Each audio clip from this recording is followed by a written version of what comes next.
A recent survey conducted by REACH, Singapore's National Feedback and Engagement Unit, has sparked speculation that the information gathered will be used to assess public sentiment and determine the ideal timing for the upcoming general election in 2025.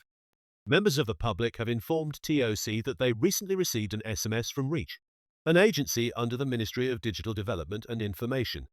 The message invited recipients to share their reflections on 2024 and their aspirations for Singapore in 2025.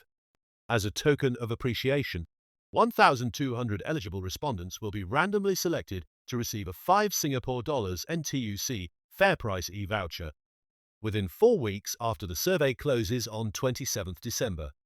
The survey questions include a section that provides background on the government's introduction of various support measures and changes to existing policies in 2024. Respondents are asked to indicate their overall satisfaction with these government measures. Separately, a question asked respondents to identify up to 3 national policies or support measures introduced in 2024 that were most effective for them and their families. It covers a range of areas, including housing policies, digital measures, healthcare, transport, and cost of living. Other questions focus on identifying the key concerns of Singaporeans in 2024, including social issues, cost of living, and housing affordability, while also exploring perceptions of national unity and the factors contributing to it, such as shared values, trust in government, and inclusive policies. Additionally, they invite feedback on major challenges like economic inequality, political polarization, and geopolitical tensions, encouraging respondents to share their views on these pressing issues.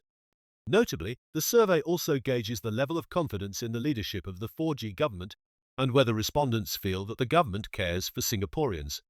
Last month, a member of the public reported door-to-door survey in Jurong West, focused on gathering public opinions on governance and national policies using varied question formats, including 5-point and 10-point scales, as well as true or false questions. It covered themes such as confidence in public institutions, trust in government leadership and direction, policy communication, and opinions on the Prime Minister's leadership. The survey also explored reliance on news sources and views on the importance of a strong opposition in Parliament, with participants receiving a 10 Singapore dollars NTUC voucher for their input. In August, members of the public reported another survey conducted via phone, which sought their opinions on various aspects of governance. In 2019, former Workers' Party MP Leon Pereira urged the government to publish results of all publicly funded polls. In response, then Senior Minister of State for Communications and Information, Sim Ann, clarified that while REACH occasionally shares surveys of public interest, not all surveys conducted by government agencies are tracked or published. WP Chief Pritam Singh has also highlighted concerns over the asymmetry of information between the ruling People's Action Party and opposition parties. During a parliamentary speech last year, Singh pointed to classified survey data as one of the resources the PAP leverages to maintain a strategic advantage in governance and communication. As public opinion surveys could inform electoral strategies, critics argue for greater transparency to ensure they genuinely reflect citizen sentiment. The timing and scope of the survey, less than a year before polls must be held, has raised questions about whether these surveys are being used solely for policymaking or also for electoral planning. The next general election must be held by November 2025, as Parliament must be dissolved by 23 August 2025 due to the constitutional 5-year limit on its term.